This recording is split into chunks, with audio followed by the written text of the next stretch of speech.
राधानगरी पंचायत समिती शाहू सभागृहात तालुकास्तरीय आढावा बैठक संपन्न झाली। जिल्हा परिषद अध्यक्षा शिल्पा खोत या बैठकीच्या अध्यक्षस्थानी होत्या।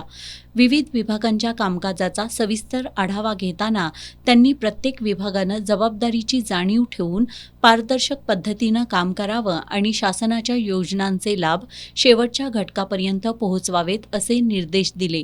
आरोग्य आणि बांधकाम सभापती सारिका नांदेकर यांनी अनेक प्रलंबित विकास कामं आणि कामातील दिरंगाईबद्दल तीव्र नाराजी व्यक्त केली। वेळेत काम पूर्ण न करणाऱ्या अधिकाऱ्यांची जबाबदारी निश्चित करणं आवश्यक असल्याचं त्यांनी ठामपणे सांगितलं। विकास कामांमध्ये होणारा विलंब लोकांच्या अपेक्षांवर पाणी फेरणारा ठरत असल्यामुळं प्रशासनानं अधिक संवेदनशीलतेनं काम करण्याची गरज त्यांनी अधोरेखित केली। पावसाळ्याच्या पार्श्वभूमीवर तालुक्यातील नादुरुस्त शाळांचा मुद्दाही बैठकीत गांभीर्यानं चर्चिला गेला।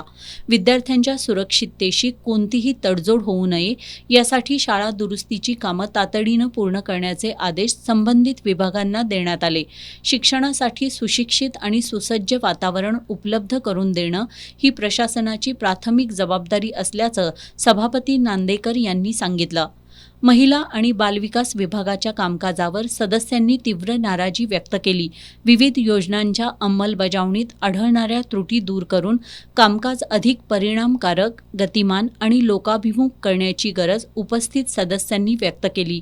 या बैठकीला उपाध्यक्ष तानाजी पाटील, पंचायत समिती सभापती RY पाटील, उपसभापती अश्विनी चौगले, शिक्षण समिती सभापती शीतल यादव, समाज कल्याण समिती सभापती श्रद्धा गायकवाड, बालकल्याण समिती सभापती विद्या पाटील, जिल्हा परिषद सदस्य अरुण जाधव, अभिजित तायशेटे, संयोगिता मोरे, सागर धुंद्रे, अमृता डोंगळे, गटविकास अधिकारी संदीप भंडारी, पंचायत समिती उपसभापती अश्विनी चौगले, मोहन पाटील, अतिरिक्त मुख्य कार्यकारी अधिकारी संतोष जोशी, शिक्षण अधिकारी मीना शेंडकर यांच्यासह विविध विभागांचे अधिकारी उपस्थित होते।